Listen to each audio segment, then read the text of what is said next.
إن مثل عيسى عند الله كمثل آدم خلقه من تراب ثم قال له كن فيكون. الحق من ربك فلا تكن من الممترين.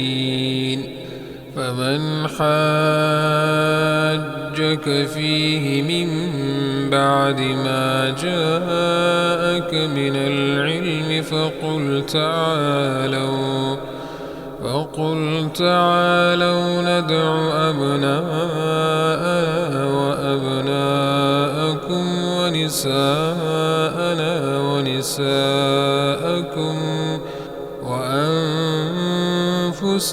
وأنفسكم ثم نبتهل فنجعل لعنة الله على الكاذبين.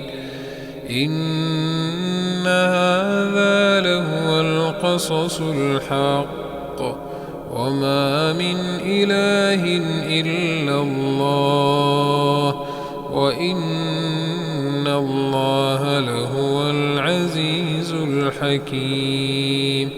فإن تولوا فإن الله عليم بالمفسدين.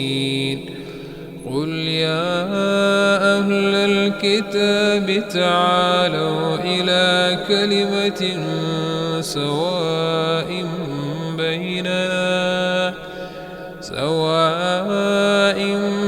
بيننا وبينكم ألا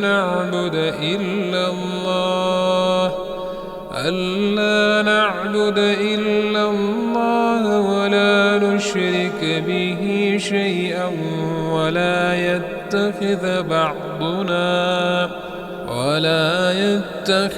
بعضنا بعضا أربابا من دون الله.